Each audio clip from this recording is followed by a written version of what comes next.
Allahu Akbar.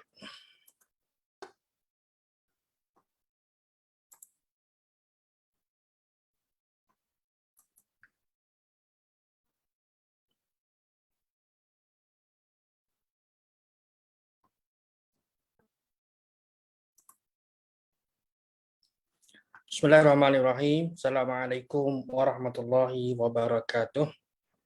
Alhamdulillahirabbil alamin wa bihi nasta'in wassalatu wassalamu ala asyrafil mursalin wa ala alihi wa sahbihi ajma'in amma ba'd. Tuan-tuan dan puan-puan muslimin dan muslimat yang dirahmati Allah, alhamdulillah. Pertama, selamanya marilah sama-sama kita rafakkan syukur kepada Allah Subhanahu wa taala atas segala nikmat yang diberikan kepada kita, dan alhamdulillah malam ini malam ke-29 dah kita dah berada di penghujung tahun. Kita dah berada di penghujung tahun dan esok lusa 2-3 hari lagi dah kita akan masuk kepada tahun baru. Baik, kita menyambung perbincangan kita dalam nak share macam mana ni. Okey. Ancaman bahaya Israeliat siri ke-15. Dan kita mulai daripada minggu ini kita akan bersiaran setiap minggu. Kalau sebelum ini 2 kali seminggu, dan mulai daripada malam ini insya-Allah tiap-tiap hari Sabtu, malam Ahad dan slot hari Selasa itu kita akan isi dengan satu lagi iaitu wacana ayat ya ayyuhallazina amanu. Baik tuan-tuan yang dimuliakan Allah Subhanahu wa taala sekalian. Ya, nanti nak share screen.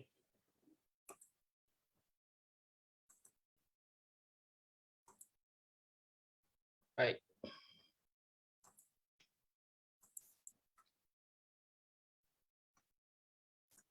Malam ini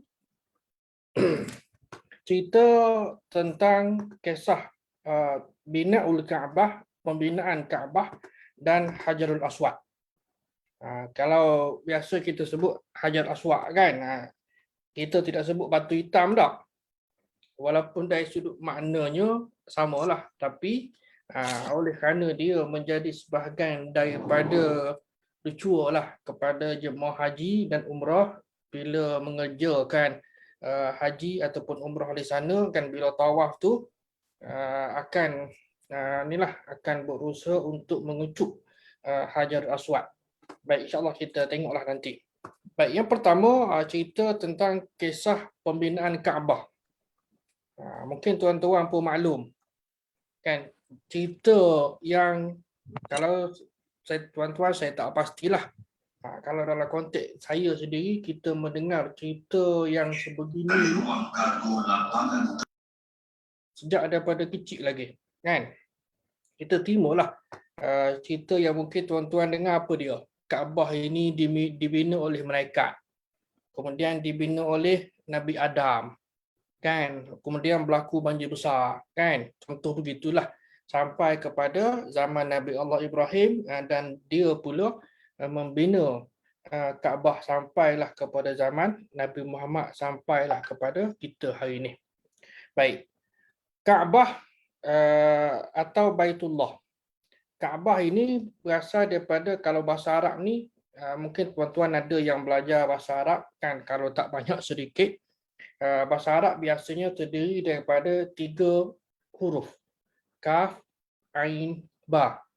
Bila sebut Kaabah kan, macam kita lah, kataba tulis 3 huruf kan, dia ada dipanggil sulasi, ada kalanya rubai yang terdiri daripada 4 huruf, ada kala yang 5 huruf yang asal.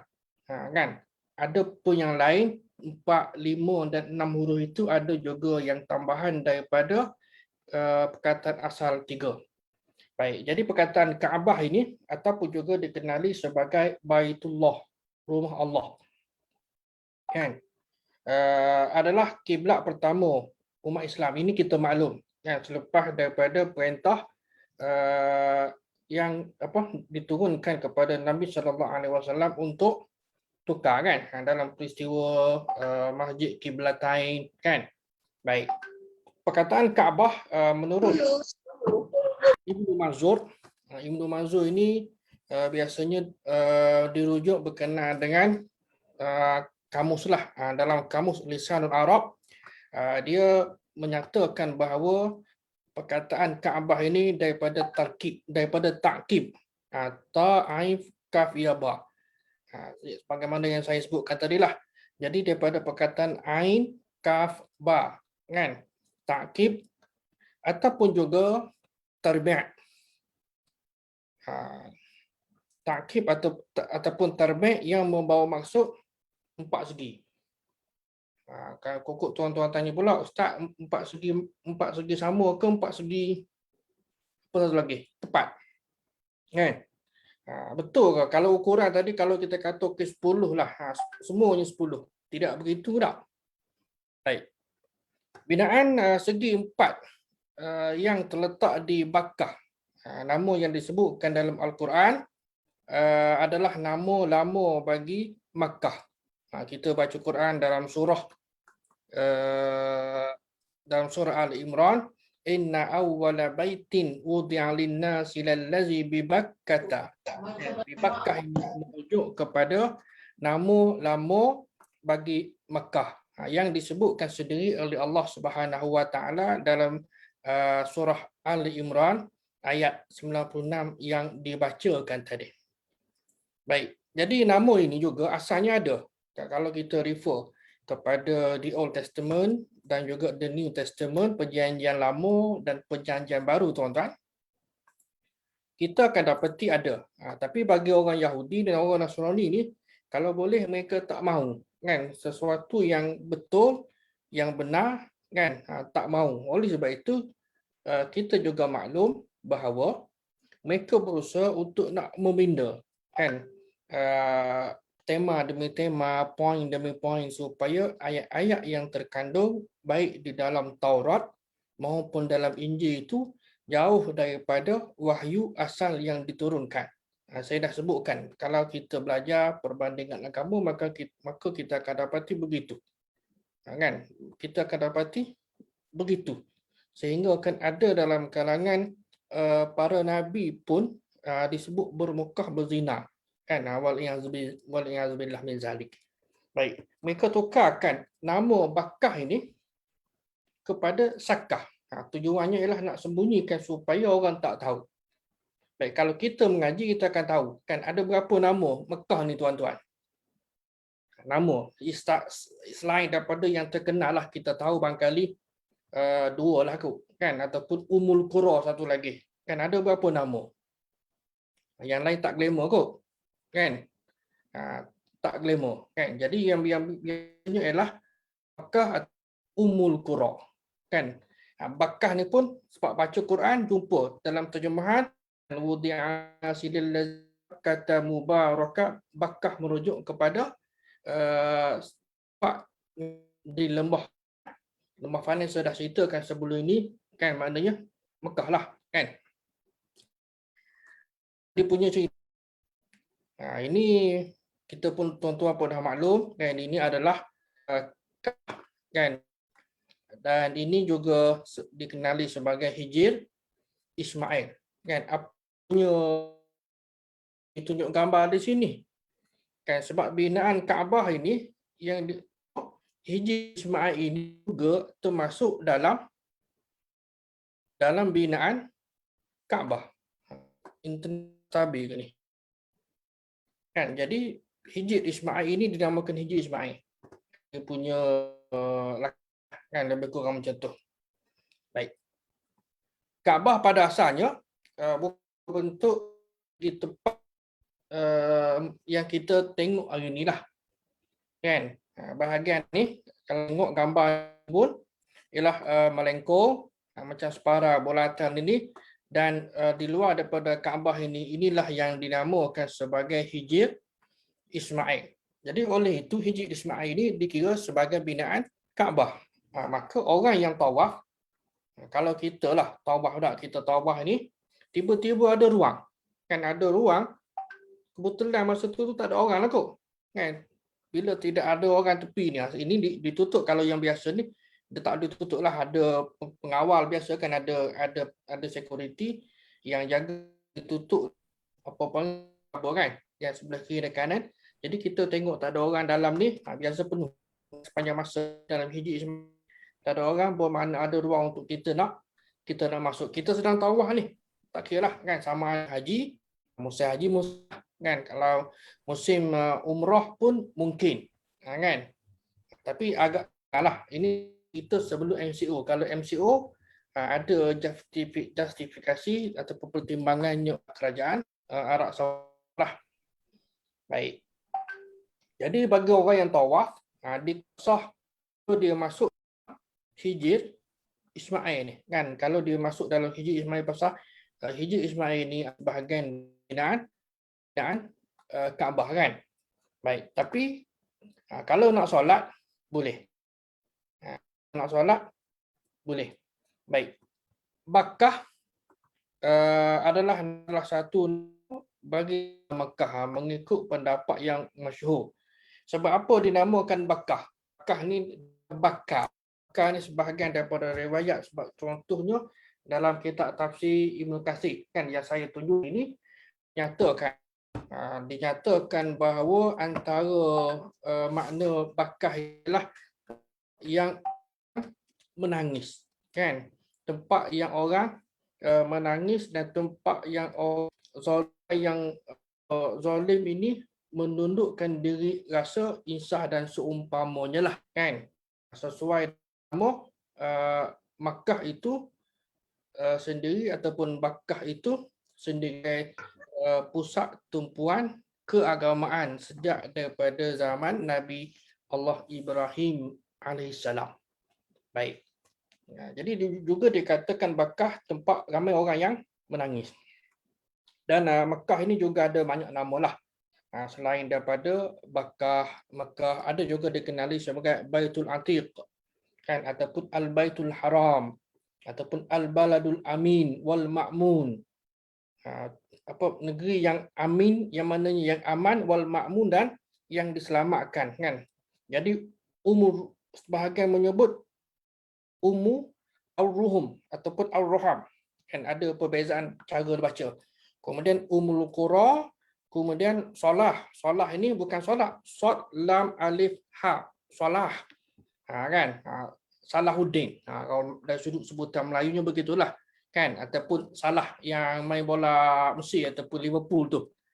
Salah dengan betul. Kan? Baik, Al-Arsh. Al-Arsh ini ejaannya Alif Lam Ain Ra Shin. Ra tadi mati. Al-Arsh. Kalau di sini ni, kalau ikutkan bacaan mana tak ada Al-Arsh macam tu. Kan dia baris Ra tu mati. Kan Al-Qadis. Ini Al-Qadis kerana dia menyucikan diri daripada dosa. Al-Qadis merujuk kepada Makkah ataupun Mekah ini yang selaku Baitullah, rumah Allah, yang bertindak sebagai menyucikan diri daripada segala dosa. Begitu juga dengan Al-Muqaddasah. Apa makna Muqaddasah, tuan-tuan? Kita kadang-kadang tersalah ataupun tersasul menyebut Baitul Maqdis, ya betul. Tapi bila disebut Baitul Muqaddis, salah. Yang betul ialah Baitul Muqaddas, rumah yang disucikan. Kan Baitul Maqdis, ya. Baitul Muqaddis, rumah yang menyucikan. Tak, rumah itu tidak menyucikan. Yang menyucikannya adalah Allah Subhanahu wa Ta'ala. Justru dalam konteks nama lain bagi Makkah ini adalah Al-Muqaddasah, bukan Al-Muqaddisah. Kan Al-Muqaddasah bermakna tempat yang disucikan. Dan sebagainya lah nama kan. Selain daripada itu, akhirnya di hujung ni Al-Kaabah. Kan sempena dengan binaan yang 4 segi tadi itu. Baik. Itu ringkas ceritalah. Sejarah pembinaan Kaabah, Allah Subhanahu wa Ta'ala menyebut sendiri rumah ibadah yang pertama sekali dibina untuk manusia, iaitu Baitullah di Makkah. Kita baca sekali lagi firman Allah Ta'ala, yang berbunyi inna awwala baitin wudi'a lin-nasi lalladzi bi Bakkata mubarakan wa hudan lil alamin. Sesungguhnya inna awwala baitin, rumah yang awal yang mula-mula sekali, wudi'a lin-nas, yang dijadikan. Sesungguhnya rumah ibadat yang mula-mula sekali dijadikan untuk manusia, yakni beribadah kepada Tuhannya, iaitu bi Bakkata, kan, rumah ibadah yang ada di Bakkah, yakni Mekah lah. Mubarakan, yang diberkati. Kan, biasa kita sebut kalau orang lulus periksa, orang dapat kejayaan dan sebagainya, bahasa Arab dan bahasa Melayu dipanggil tahniah. Tak, Melayu sebut tahniah. Kan, tahniah, ucapan mengalu-alukan kejayaan dan seumpamanya. Kan, dan dalam bahasa Arab Mesir lah, masa saya belajar dulu, mereka panggil mabruk, kan, diberkati. Dan kalau saya hari ini pun, bila tuan-tuan saya dengarlah orang tu berjaya, orang ni berjaya, saya tulis mubarak. Mubarak bermakna yang diberkati. Saya tulis mubarak. Mungkin orang tak faham, tak apalah, kan. Kalau tak faham dia bertanya. Agak-agak begitulah. Baik, jadi mubarakan maknanya Mekah ni sebagai tempat yang barakah, yang diberkati. Bukan dia memberkati kerana dia diberkati itu, yang memberkatinya adalah Allah Subhanahu Wa Taala, dan juga hudan lil alamin, dan menjadi petunjuk hidayah kepada alamin, manusia, kan. Baik, berdasarkan kepada ayat yang kita baca ini, Allah Subhanahu Wa Taala menjelaskan bahawa Baitullah adalah rumah yang pertama sekali yang dibina kepada kita manusia secara keseluruhan untuk ibadah, kan, dan juga untuk ibadah haji. Ibadah mana ada kita nampak dua lah dah. Pertama ialah dia menjadi kiblat kepada ibadah solat, dan yang kedua ialah kepada ibadah haji. Adapun ibadah zakat dan juga puasa, dia tidak berdasarkan kepada Baitullah, kan. Dia tidak berdasarkan kepada Baitullah. Ibadah zakat dan puasa tu, dia ikut musim, boleh buat di mana sahaja. Adapun solat, kan, memang kita boleh buat di mana sahaja, akan tetapi dari sudut kiblatnya, nak menghadapnya, mestilah menghadap kepada Kaabah. Dan tuan-tuan sekalian, kita pun juga maklum, mungkin dalam kalangan kita pun dah ambil dah iktibar, setiap berapa bulan, saya pun lupa dah banyak kali juga, dalam setahun, bulan baru ni pun ada, bulan 6 ke bulan 7, Jabatan Agama Islam Negeri ni, kan, dengan kerjasama JUPEM ke dengan mana-mana lah, kan, institusi yang berwajib ini, untuk nak buat apa dia panggil, nak betulkan kiblat dah. Kan, mungkin tuan-tuan pun dah buat dah. Saya rasa saya dah sebut, kan. Kalau saya mudah aja.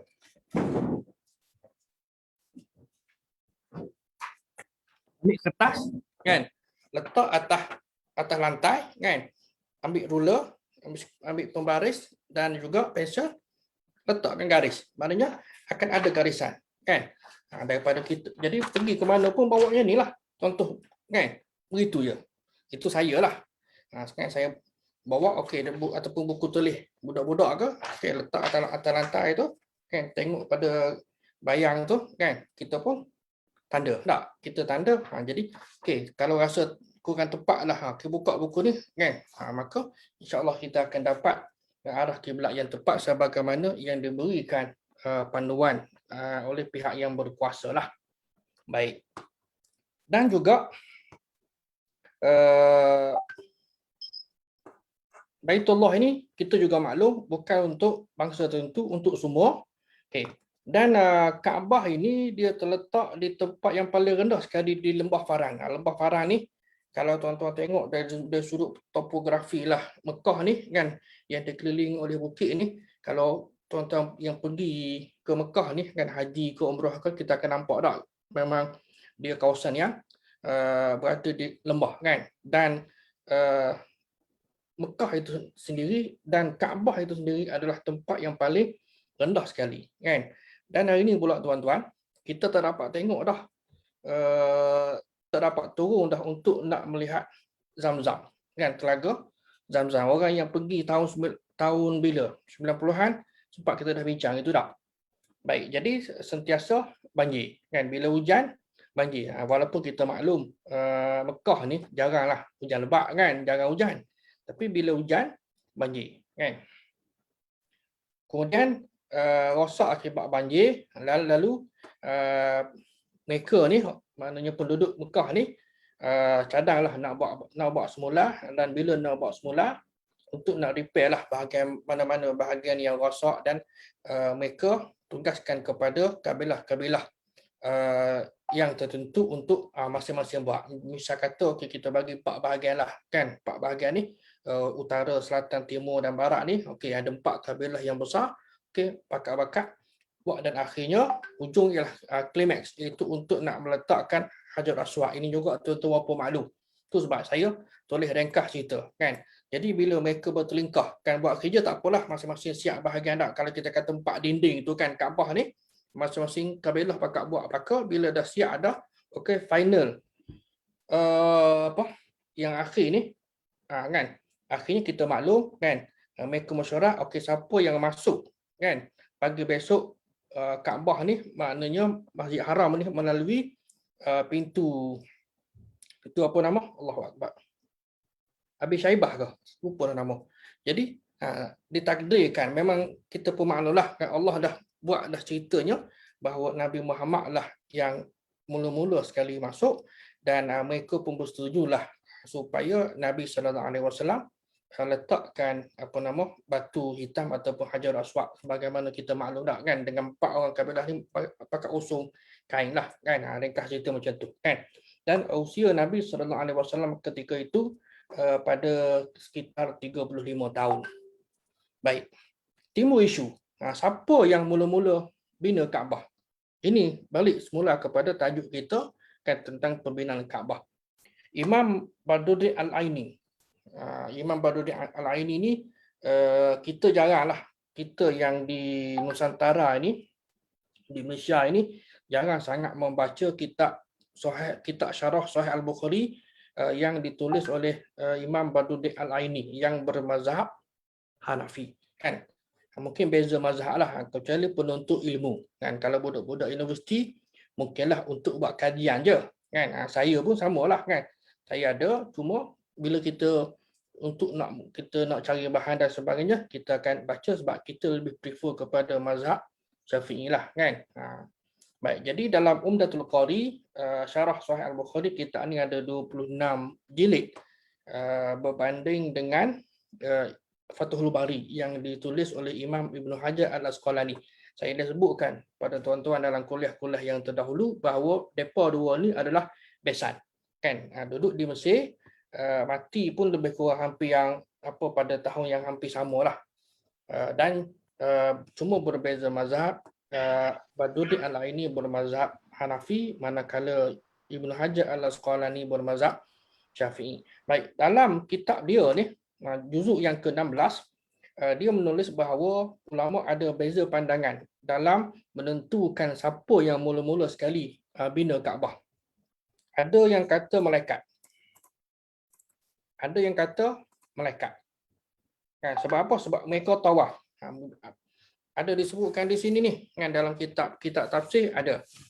Kan contohlah kitab tafsir pun ada menyebutkan sebab apa yang mula-mula sekali buat Kaabah ni adalah malaikat, kerana takut kepada Allah, yang mana mereka kata Allah lah yang kata pula yang kepada mereka ni, adakah kamu menciptakan Adam?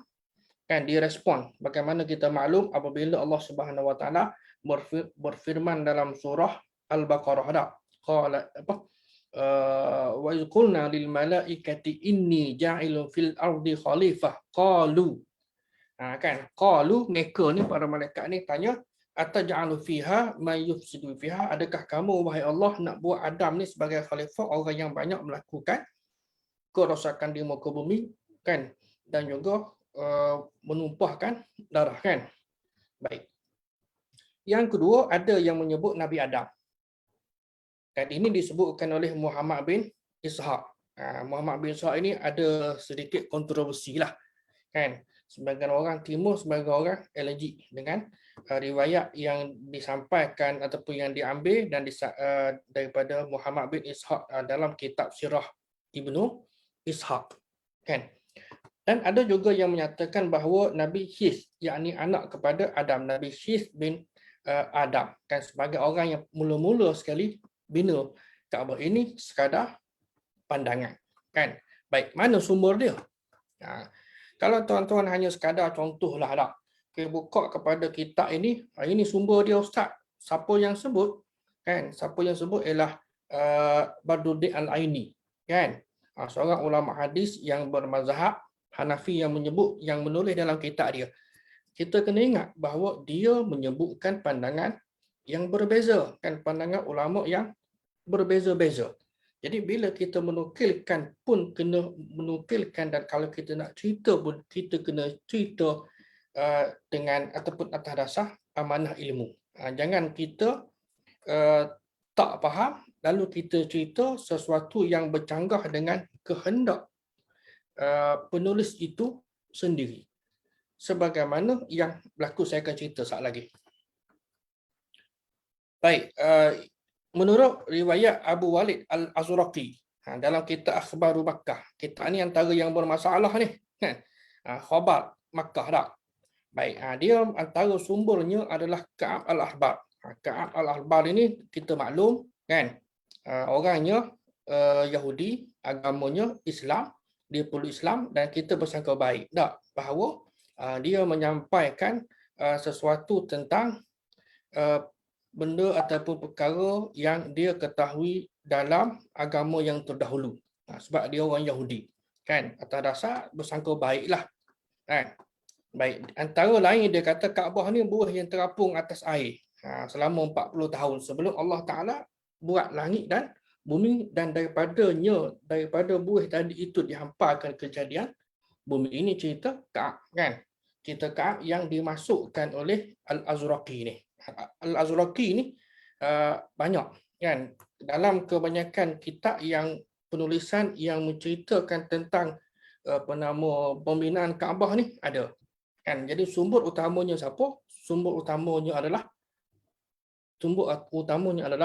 daripada Ka'ab Al-Ahbar. So kita tanya daripada mana? Sudah tentulah sumber ini sumber Israiliyat, kan? Kerana tidak ada hadis pun yang menyebutkan tentangnya. Okey, yang kedua ialah Mujahid, kan? Mujahid ini juga seorang ulama tabi'in yang terkenal, kan? Seorang ahli tafsir yang hebat. Dia kata Allah Ta'ala buat tapak rumah, mana buat Kaabah ni 2000 tahun sebelum dijadikan bumi, dan asas tapak atau pembinaannya berada pada lapisan langit yang ketujuh, kan? Baik, kita nampak, okey tuan-tuan, kalau orang awam, okey tuan-tuan timbullah ada dalam kitab tafsir Ustaz, kan? Yang saya mengaji, saya ingat saya mengaji master dulu tahun 96, 97. Okey, ini ada, tapi mana sumber dia? Kan, saya dah sebutkan dalam kuliah hari Sabtu lepas, kan? Mana sumbernya? Kerana bicara tentang perkara yang ghaib, ini masuk dalam benda yang ghaib ni, kan, mesti ada sumber. Maknanya dia mesti datang daripada Ibnu Abbas contohlah, kerana dia tabi'in. Kan, ini kalau kita nak jejak dari sudut sumber, let's say kita kata okey diambil daripada tabi'in, katakan. Baik, setakat tu saja. Bila setakat tu saja, cerita tadi tidak sahih, sebab cerita yang berkaitan dengan perkara ghaib mesti datang daripada ayat Al-Quran dan juga mesti datang daripada Nabi sallallahu alaihi wasallam. Ini asas yang perlu kita tahu dari sudut kaedah pengambilan sumber. Bila tidak ada, kan, ini tabi'in. Apatah lagi kalau daripada Ibnu Abbas contohnya seorang sahabat pun, maka sumber tadi itu dah masuk dalam kategori sumber yang tidak sahih. Boleh tak boleh Ustaz nak cerita? Boleh, cuma kena cerita bahawa sumber ini sumber yang tidak sahih, kan? Kerana dia tidak berkait dengan aspek ataupun perkara akidah dan juga ibadah, kan? Tidak menyentuh tentang hukum akal, kan? Tapi kena ceritalah supaya pendengar kita ni, audiens kita ni tahu, oh ini cerita ni tidak sahih, kan? Baik, pembinaan Kaabah ni ada 4 peringkat lah. Ada 4 peringkat, saya tidak detailkan. 3 peringkat yang pertama yang tadi pun ada disebutkan, okey, dibina oleh malaikat. Yang kedua dibuat oleh Nabi Adam AS, kan, panjang cerita dia, kan. Yang ketiga ialah yang dibuat oleh Sis bin Adam, anak Nabi Adam. Yang keempat barulah dibina oleh Nabi Ibrahim dan anak dia Ismail alaihi salam. Baik. Tiga peringkat atas ni, pada tiga tahap pertama tidak ada sandaran dalil yang sahih. Jadi bila tidak ada sandaran dalil yang sahih, walaupun riwayat itu datang daripada sahabat, riwayat itu datang daripada tabi'in tentang pembinaan Kaabah ini, kan, tapi dia bukan bersumberkan daripada Nabi sallallahu alaihi wasallam. Maka dari sudut kaedahnya ialah dia adalah sumber yang tidak sahih, kan? Saya tanya balik, boleh tak nak cerita? Boleh, tapi kena ceritalah ini sumber yang tidak sahih supaya kita tahu. Supaya generasi ataupun orang lain tahu. Soal nak pakai tak pakai bergantung kepada konten, tema ataupun topik perbincangan orang tersebut. Baik. Oleh yang demikian, ramai ahli tafsir menukilkan memuat masuk dalam kitab tafsir mereka lah, kecuali Ibn Katsir, walaupun ada kan yang mengkritik dan menyatakan bahawa riwayat ini adalah riwayat Israiliyah. Ini sebagai contohlah, kan, dalam konteks tafsir tafsir As-Suyuti, kan, Imam As-Suyuti sebagai contoh juga memasukkan kisah-kisah sebegini ini dalam kitab tafsir dia. Baik, antara sumber yang diambilnya, sebab kalau tuan-tuan tengoklah saya bila menulis slide ini, saya buat bacaan saya semok kepada kitab-kitab tafsir yang adalah dalam beberapa yang bersalah, ada senarai dia lah, kan, dalam 10-15 buah begitu, berarti tengok. Jadi kebanyakannya dia bersumberkan daripada Ibnu Jarir At-Tabari. Sebab Ibnu Jarir At-Tabari ni apa, tuan-tuan? Sebagai antara kitab tafsir yang terawal, kan. Sebab Ibnu Jarir At-Tabari meninggal pada 310 Hijrah. Baik, jadi antara sumbernya ialah Al-Azraqi. Kan, Al-Azraqi melalui kitab Akhbar Mekah dan ahli sejarah yang lain, kata Dr. Muhammad Abu Syuhbah, ibarat macam kayu api pada waktu malam kerana mereka tidak dapat membezakan sumber yang sahih dan sumber yang tidak sahih. Kan? Jadi tak dapat bezakan sebab dalam sebahagian kitab tafsir ini dia tidak cerita. Dia tidak cerita, dia hanya memuatkan, muat saja. Kan? Ada kalanya cerita. Kan? Seperti Imam Ibnu Jarir At-Tabari. Kalau kita meneliti kitab tafsir dia, kita akan dapati antara kaedah yang digunakan, saya ada tulis. Kan? Dia buat mari ayat, kemudian pandangan, pro dan kontra, kemudian dia pun buat marilah yang betulnya begini. Kan? Itu kita sambung lepas ni. Baik, sebagai contoh. Okay. Yang ini. Adakah yang bina tu malaikat ataupun Nabi Adam? Dari mana datangnya Hajar Aswad tadi? Dan kelebihan dua makhluk. Kelebihan dua makhluk iaitu Kaabah dan juga Hajar Aswad lah yang disebutkan. Baik, penelitian yang saya lah lakukan terhadap banyak kitab tafsir dalam isu yang kita angkat pada malam ini ialah maknanya kalau dibaca dan dikongsikan poinnya itu secara berterusan, kalau tidak ada usaha dan pemurnian, maka yang nayanya adalah masyarakat berada dalam keadaan tidak tahu dan menyangka bahawa apa yang disampaikan oleh sebahagian daripada penceramah, penglipu lara itu adalah kisah yang betul. Kan? Bila ditanya, ya memang betul ada dalam kitab-kitab tafsir, tetapi kisah-kisah tadi itu perlu dicermati kerana ada kala yang betul, sahih, dan ada kalanya yang tidak sahih. Sebagaimana kita bincang bahawa Israiliyah ini ada 3 jenis dah. Kepada tuan-tuan yang perempuan yang baru mungkin pertama kali kedua join perkuliah ini, dan kita dah seri ke-15, maknanya yang pertama makbul, boleh diterima. Yang kedua, mardud, ditolak. Yang ketiga, maskut anhu, ulama tidak beri komentar, tapi kalau kita nak mengambil sikap untuk nak cerita pada orang lain, contoh kata saya ambil sikap nak cerita pada tuan-tuan, saya kena sebut kepada tuan-tuan bahawa kisah ini ialah kisah Israel yang tidak sahih. Kan, itu saja supaya tuan-tuan tahu. Kalau tidak, tuan-tuan akan pegang, ada dalam kitab. Kan? Jadi bila orang kita ni ada dalam kitab, dia ingat bahawa apa yang ada dalam kitab-kitab karangan ulama terdahulu itu semuanya betul belaka. Ini masalah. Baik, saya ambil contoh lagi lah. Sebagai simple study case, Imam Sayuti misalnya, dia memberikan pentafsiran kepada ayat yang kita baca tadi, inna awwala baitin wudi'a lin-nasi lalladzi bi Bakkah mubarakan wa hudan lil alamin kan fihi ayatun mubarakatun semua. Jadi dalam jilid kedua daripada muka surat 670 hingga 679. Jadi penelitian yang saya buatlah petang tadi ataupun pagi tadi, mendapati bahawa beliau banyak menukilkan riwayat daripada Ibnu Jarir At-Tabari, Ibnu Munzir dan Ibnu Abi Hatim. Kan? Jadi 3 kitab tafsir ni. Itu sumber dia. Sebab apa? Sebab tuan-tuan bayangkan Imam Sayuti yang meninggal 911. Imam Tabari meninggal 310. 911 tolak 310 berapa? 600 tahun tak? Kan sepatutnya dalam 600 tahun ni perkembangan ilmu yang begitu pesat, dia boleh scan dan sepatutnya dia kena mengambil sikap sebagaimana sikap yang dia buat oleh Imam At-Tabari. Sebab apa? Imam Tabari hidup 600 tahun lebih awal daripada dia, lebih mencermati di dalam menukilkan, memuatkan kisah-kisah Israeliat. Ini dari sudut apa panggil kritikan lah. Kan? Itu sekadar contohlah. Baik. Begitu juga dengan sarjana yang lain lah, seperti Dr. Muhammad Abu Syahbah.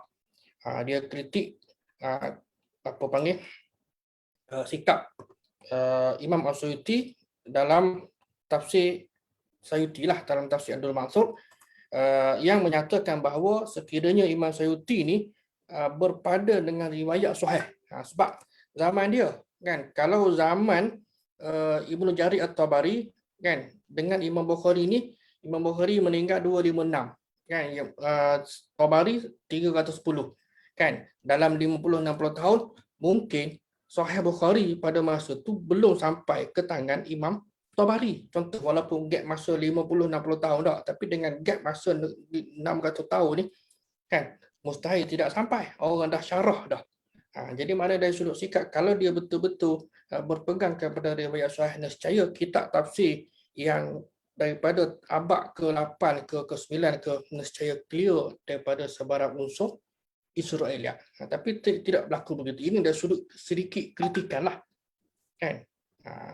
Mungkin sebagai orang rasa pedah ke rasa sini. Kan? Ini ulama muktabar, betul lah ulama muktabar, dia tidak maksum. Kan? Dia banyak jasa, tapi mungkin ada sedikit kealpaan kan, ataupun sangkaan dia begitu, kemudian yang dibuat penilaian oleh ulama kemudian kan begini. Itulah dia. Baik. Jadi yang diriwayatkan oleh ulama hadis muktabar selain daripada Imam Bukhari, maknanya dalam kitab-kitab hadis yang lain lah kan, nescaya akal kita akan rasa lebih tenang kan, lebih rehat, dan jiwa juga tidak diracuni oleh Israeliat lah kan. Ini sekadar itulah kan. Baik, saya sebutkan tadi penelitian saya kepada kitab Dur Mansur ini mendapati Imam Suyuti mengambil sumber daripada Ibnu Jarir At-Tabari, Ibnu Munzir, At-Tabarani dan Al-Baihaqi. Ini spesifik isu kan. Kalau tadi itu secara umum, the whole kitab ni yang ada berbelah-belah jilid, bila kita scope narrow kepada isu ini, kita akan dapati dia mengambil riwayat daripada beberapa, ini dalam konteks tafsir, manakala At-Tabari dan Al-Baihaqi dalam konteks hadis. Kan, ini sekadar contohlah. Baik.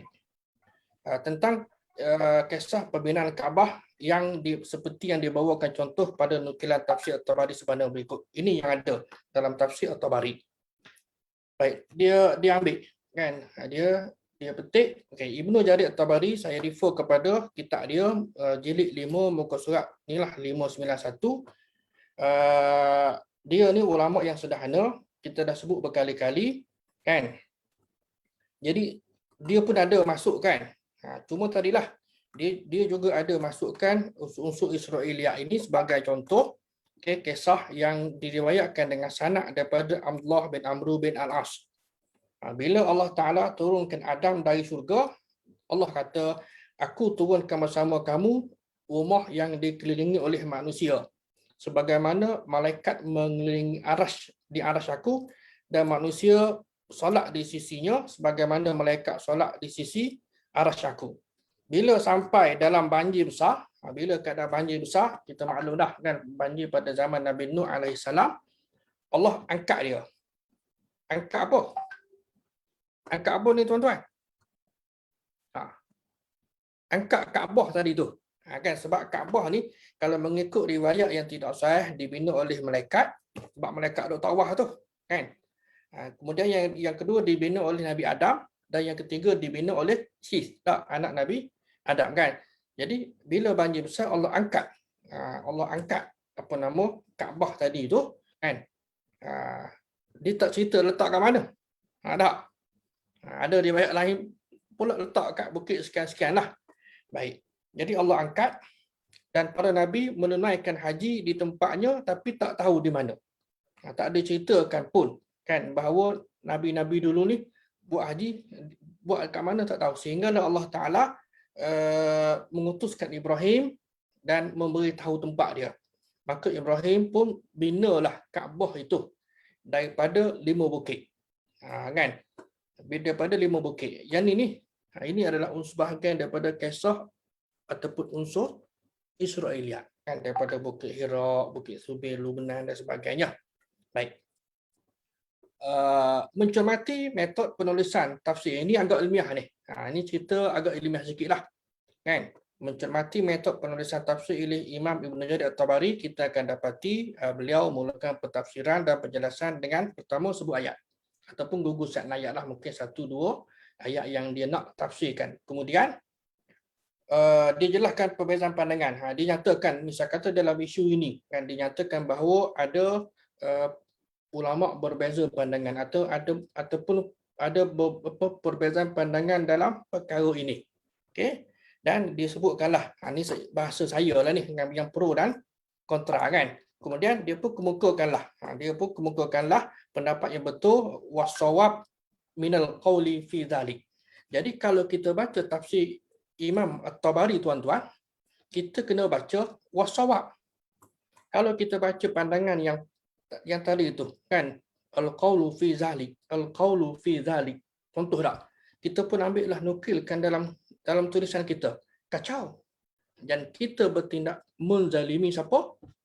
Menzalimi penulis tadi, menzalimi Imam Ibn Jarir At-Tabari kerana kita tidak faham metod dia, kan, kita menzalimi dia. Jadi pada orang lain, pada pembaca, contohnya tuan-tuan lah kata yang baca tulisan saya, tuan-tuan kata makna saya ni salah petik, kan. Jadi seolah Ibn Jarir At-Tabari memuatkan kisah Israiliyat yang teruk-teruk. Walhal dia hanya memaparkan, kan, cerita ibaratnya yang betul dan yang salah, yang betul dan yang tidak betul, dan wasawak, dan dia bagi conclusion yang betul mengikut pandangan dia. Nampak tak? Kalau saya ambil saja yang salah, saya pun condemn. Bermakna saya tidak amanah kepada diri saya, tapi saya tak tahu benda ni lah, aspek ni lah yang kadang-kadang menjadi masalah problem kepada para penceramah, para penulis. Pasal apa? Tak tahu metod. Nampak tak, kan? Ambil daripada kitab. Inilah yang Allah kata bila kita dengar dalam sebahagian daripada kuliah, kan, sebahagian daripada ceramah, Allah Akbar, bagaimana aku nak bantu mereka supaya mereka ni tahu. Memang ada dalam kitab dan ditulis, dimasukkan, dinukilkan oleh Imam Ibn Jarir At-Tabari umpamanya. Kan? Malah ni agak ilmiah sikit. Tapi dia tak baca sepenuhnya kaedah ataupun metodologi penulisan. Ini yang jadi kadang-kadang kacau. Akhirnya kan, nampaklah bahawa Imam Ibn Tabari ni tafsir dia penuh dengan Israiliyat. Ya, saya sudut betul, tapi bukankah dia dah tulis dalam muqaddimah menjadi tanggungjawab kita generasi kemudian untuk nak meneliti, nak scan, nak saring yang mana yang boleh diterima dan yang tak boleh diterima. Itu dia cerita. Sebenarnya kan, kalau tidak, kesian kepada dia lah, kerana kita tak tahu kaedah, metod dan kita menyalahgunakan dan menjual namanya seolah-olah dia juga memuatkan kisah-kisah Israeliat yang mardud, yang tertolak. Kan? Wal a'udzubillah min zalik. Dalam pada itu ada kisah yang diriwayatkan oleh beliau dengan sanad Atha bin Abi Rabah. Ini kata yang ada dalam kitab ni lah. Cerita yang hampir sama kan, bila Allah Taala turunkan Adam daripada syurga, kedua kakinya ada di bumi dan kepalanya di langit. Tinggi tak kan, kaki ada di bumi dan kepala di langit kan. Yang kita tahu bahawa Adam ni lebih kurang 60 hasta lah. Hasta kita orang Melayu ke hasta orang Arab, lebih kurang lah kan. Kalau kita letak, kalau satu hasta tu satu kaki, bermakna 60 kaki, ataupun paling tinggi barangkali 90 kaki, lebih kurang, supaya kita nampak tahap mana tinggi Nabi Adam AS tadilah kan. Okay, mana sumbernya? Bila saya sebutkan begitu, mana sumbernya? Baik, dia mendengar percakapan doa penghuni langit. Dia makin rapat kepada penghuni langit sehingga malaikat takut kepadanya, lalu malaikat pun mengadulah kepada Allah Taala dalam doa dan solat mereka. Dalam doa dan solat mereka, maka Allah Taala pun menghalakannya ke Mekah. Di mana tempat sebelah kakinya meliputi sebuah kampung dan langkahnya menjangkau sampai ke Mekah. Allah turunkan batu zamrud dari syurga. Ini nak kaitkan dengan Hajarul Aswad lah. Kan, nak kaitkan dengan Hajarul Aswad, diturunkan batu zamrud daripada syurga, terletak di tempat Baitullah hari ini dan masih dikelilingi oleh manusia, sehingga Allah Taala menurunkan banjir besar dan batu tadi diangkat. Kan, Kaabah dan juga batu tadi itu diangkat sehingga Allah Taala hantar Nabi Ibrahim kan, dan Nabi Ibrahim lah yang membina Kaabah tadi. Ini antara penjelasan wa iz bawwa'na li Ibrahim makanal baiti. Dan ingatlah ketika mana kami, kata Allah Taala, bawwa'na, menyediakan ataupun memberi tempat li Ibrahim, kepada Nabi Ibrahim, makanal baiti, tempat Baitullah. Maknanya Allah lah yang tunjuk, yang arahkan kepada Nabi Ibrahim AS. Kalau bahasa mudah kita, buat di sini. Itulah dah, buat di sini, bina di sini kan Kaabah tersebut kan. Itulah maksud firman Allah Subhanahu Wa Taala.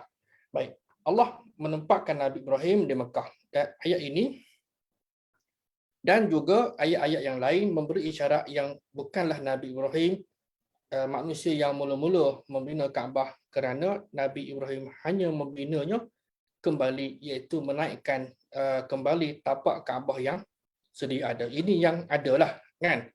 Jadi kisah ini dia kisah yang bercampur aduk. Kisah yang bercampur aduk, betul dan yang tak betul kan. Baik. Jadi sehubungan dengan isu pembinaan Kaabah ni yang disebutkan di atas, Imam Ibn Katsir ada menjelaskan bahawa kisah Israeliat ini banyak diserapkan oleh golongan zindik dan ahli kitab. Ini kita juga maklum tak kan, sama ada para sahabat, para tabi'in bertanyakan sesuatu isu masalah kepada mereka, mereka jawab, dan juga ada yang jenis jahat. Yang jenis baik itu mereka jawablah, seperti Ka'ab Al-Ahbar, siapa, Wahab bin Munabbih dan Abdullah bin Salam kan, dan sebagainya, yang jenis baik kan. Cuma mereka tak menyangka bahawa apa yang mereka sampaikan itu ada sebahagiannya bercanggah dengan kisah yang betul lah kan. Saya dah ceritakan berulang kali dah, supaya kita boleh faham, jangan menyalahkan mereka. Adapun satu lagi puak, satu lagi golongan yang memang betul-betul kalau boleh kaut lah cerita-cerita Israeliat daripada Yahudi ke, daripada Nasrani ke, buat masuk untuk nak merosakkan Islam daripada dalam kan. Sebab di Madinah ni kita tahu bahawa golongan Yahudi ada mendiami kan kawasan di Madinah dan juga di luar daripada kota Madinah kan. Kalau kita baca secara awal lah pendudukan dan bagaimana mereka itu diusir ataupun dihalau keluar daripada Madinah selama-lamanya. Baik. Sebagai contoh lagi, Imam Ibn Katsir dia bawa satu riwayat dalam kitab Dalail An-Nubuwah. Kitab Dalail An-Nubuwah yang tulisan Imam Al-Baihaqi ni pun juga antara buku ataupun kitab yang top lah. Okey, jalur daripada Abdullah bin Amr bin Al-As daripada Nabi, ba'atsallahu Jibril ila Adam wa Hawa. Baik. Allah mengutus Jibril kepada Nabi Adam dan isterinya Hawa. Fa amarahuma bi bina'il Ka'bah. Maka Allah perintahkan kepada keduanya supaya buat Kaabah. Fa banahu Adam. Maka Adam pun buatlah. Summa amara bit tawafi bihi. Kemudian Allah perintah tawaf. Kan? Wa qila lahu anta awwalun nas. Dikatakan kepadanya, kepada Adam tadi itu, kamulah orang yang mula-mula sekali. Wa haza awwalu baitin wudi'a lin-nas. Inilah mula-mula sekali rumah yang rumah ibadat yang manusia buatlah, kan, merujuk kepada Adam sebagai orang yang pertama sekali membina Kaabah. Baik. Ada hadis dia, kan, tapi kata Ibn Katsir ini bukan hadis yang disandarkan kepada Nabi. Dia adalah kata-kata Ibnu Lahiyah, dan Ibnu Lahiyah ini panjang perbincangannya dalam disiplin ilmu hadis. Saya dah juga sebutkan pada tuan-tuan, Ibnu Lahiyah ini kalau ibarat kata macam dia ada diary lah, ibarat kata macam buku kita ni lah, kan. Jadi dia terima dan menyampaikan hadis itu sebelum bukunya terbakar ke tidak. Nak kena tanya, nak kena mencermati, pergi semak, kan, pergi tabayun, pergi double check hadis yang dia sampaikan tadi itu sama ada. Okay, nanti kejap aku tengok buku dulu.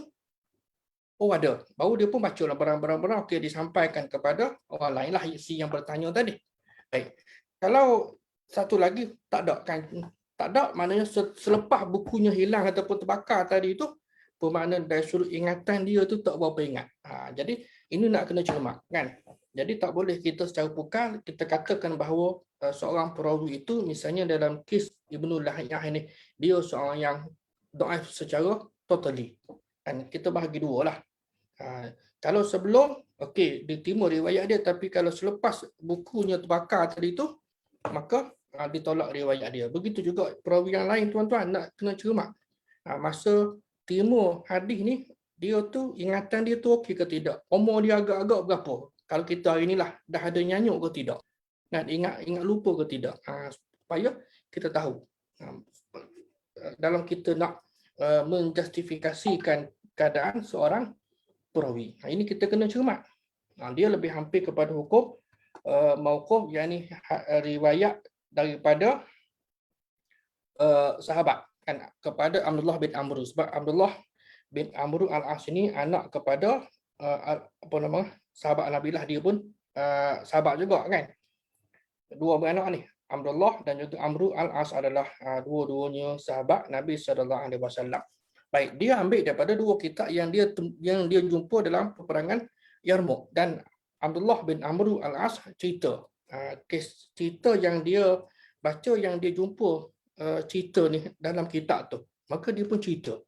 Itu ceritanya.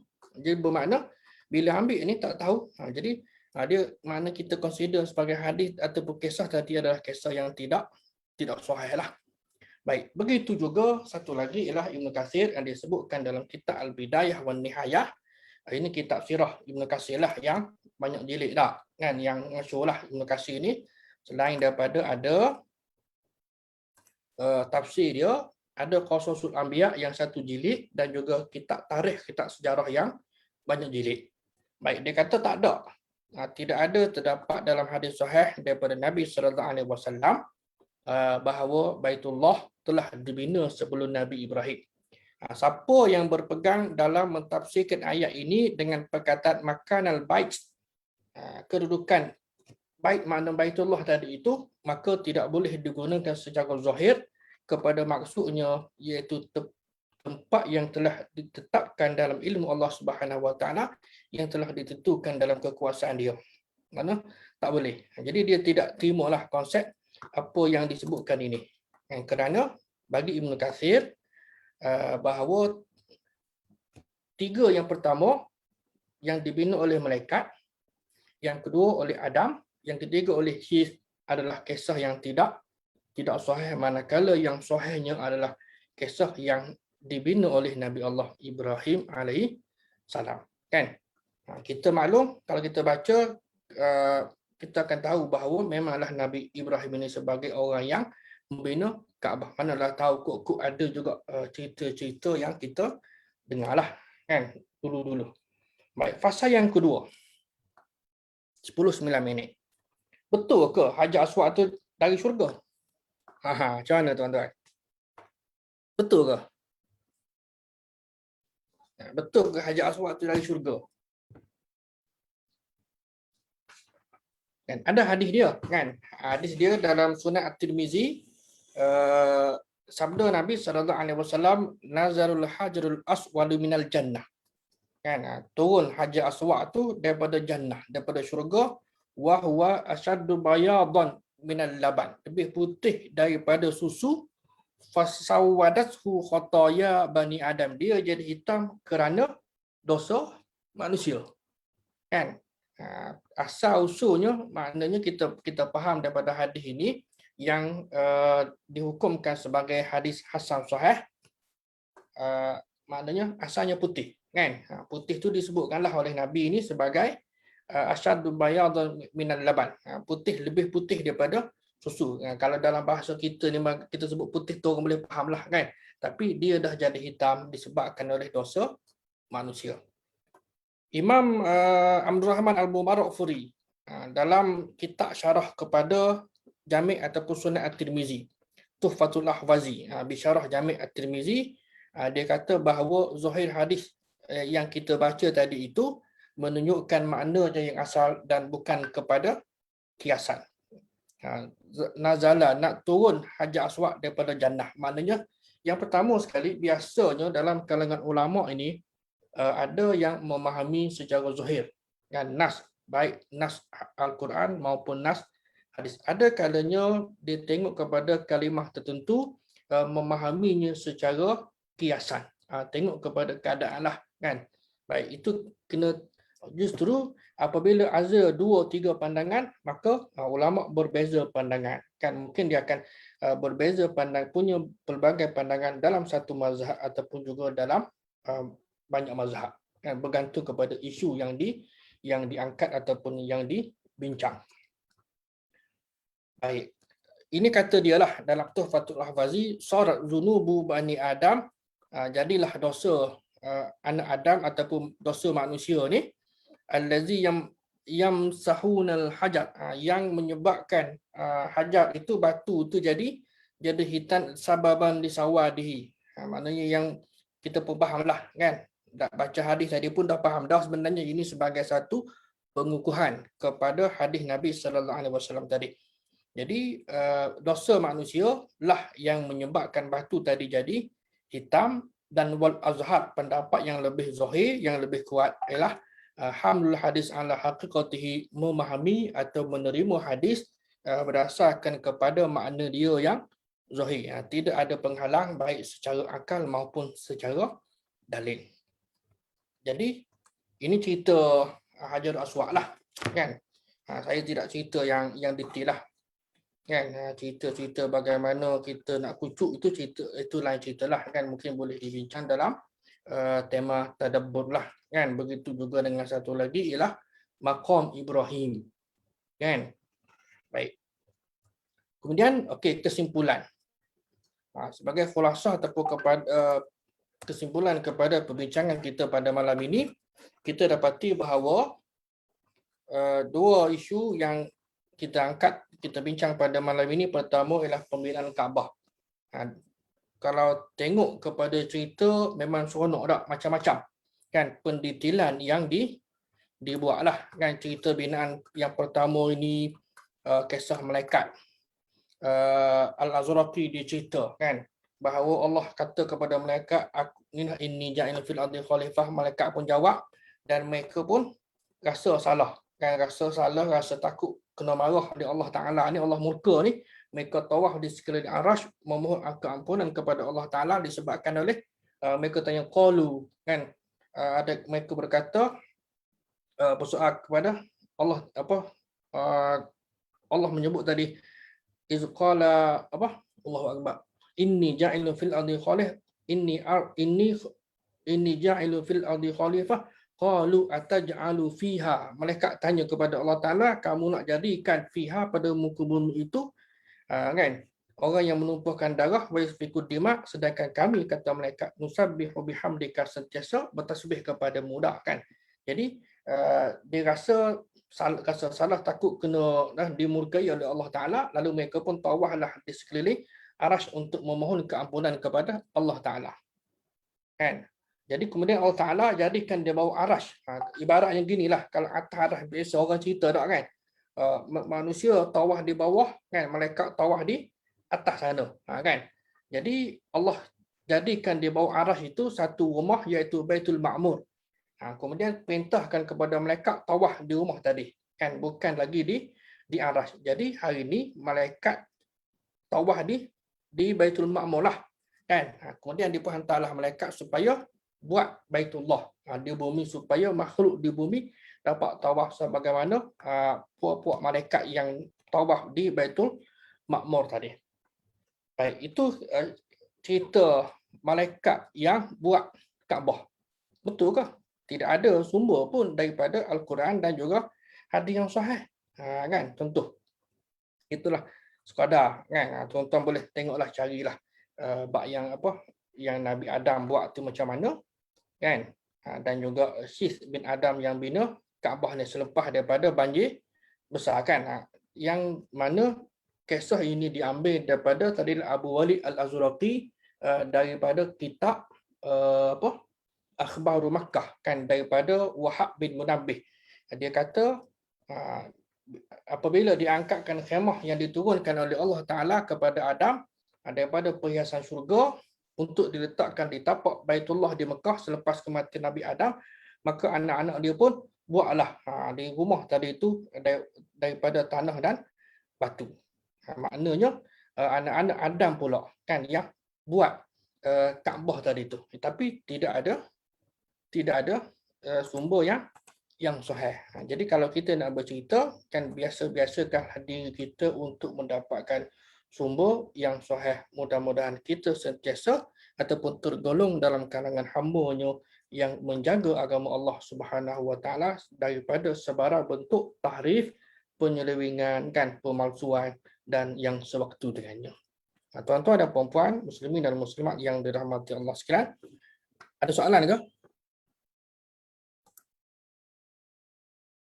Sebelum ni ada dengar cerita Hajar Aswad dari syurga, memang ada dari syurga kan.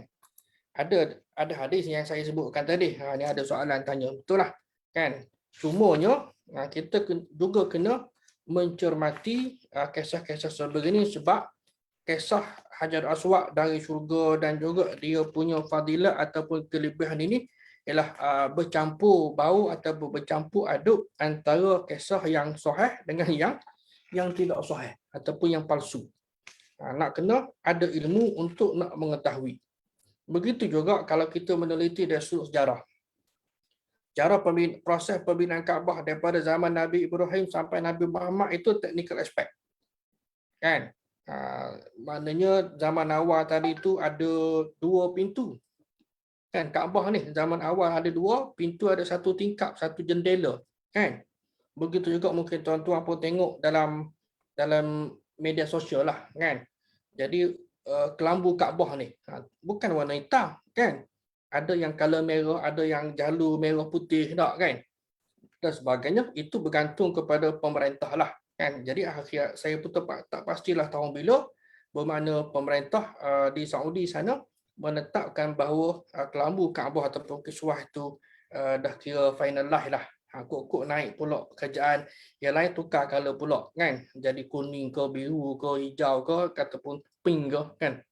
Itu bergantunglah, masing-masing ada fashional kan. Itu dari sudut sejarah lah. Dari sudut sejarah, jadi itu teknikal aspek, dia tidak masuk dalam fokus perbincangan kita berkenaan dengan Israel. Ya, kan. Itu dari sudut teknikal aspek. Baik, satu lagi ialah kelebihan Hajar Aswad ni pun juga ada yang saya katakan tadi bercampur aduk. Ya, kita kena cermat lah. Walaupun tujuan hadis-hadis yang palsu itu direka oleh golongan palsu, sama ada nak merosakkan agama ataupun juga sebahagian daripadanya ialah nak encourage, nak galak orang buat amal ibadat. Kan? Contohnya, kalau kita kata, okey, kalau kucuk Hajarul Aswad lah, dapat sekian-sekian pahala, contohlah, kan? Kalau kita jumpa hadis, dapat 1000 pahala ke, contohlah, kan? Jadi tujuannya ialah untuk nak galak orang. Itu je. Kan? Dia sanggup buat hadis palsu, kan? Dengan beberapa matlamat menghalalkan cara, kan? Dari sudut ilmu tak boleh. Dari sudut ilmu tidak boleh. Hari ini dengan keadaan semasa ini, bagi saya lah memang agak pahit dan perik lah tak kita kalau untuk nak pergi buat umrah ni, dan mungkin juga tak dibenarkan lah untuk nak mengucuk Hajar Aswad atas dasar faktor kesihatan tak. Tengok je lah, kan. Macam mana tak, doa-doa lah supaya Allah Subhanahu Wa Taala mengangkat pandemik ini, wabak ini seberapa segera yang mungkin, dan kita dapat melaksanakan amal ibadah kita seperti biasa sebelum datangnya wabak ataupun bencana inilah. Tuan-tuan dan puan-puan yang dirahmati Allah sekalian, saya rasa sekadar itulah perbincangan kita. Mudah-mudahan ada sedikit manfaat daripada perkongsian pada malam ini yang baik daripada Allah Subhanahu Wa Taala, yang lemah yang kurang itu daripada kelemahan diri saya, dan insya-Allah kita usahalah untuk nak memperbaikinya dari masa ke semasa. Dan sekali lagi terima kasih kerana mengikuti program kuliah pengajian yang dibawakan secara percuma oleh Akademi Tadabbur Malaysia. Jadi bagi yang nak infak tu bolehlah cari dapatkan nombor akaun untuk berikan mudah-mudahan amal jariah itu menjadi bekal kita di akhirat nanti. Saya sudahi dengan lafaz yang mulia. Aqul qawli hadza astaghfirullahalazim li wa lakum. Wassalamualaikum warahmatullahi wabarakatuh. Dan kita tangguhkan dengan kafaratul majlis dan suratul Asr. Terima kasih Ustaz. Wassalamualaikum warahmatullahi wabarakatuh.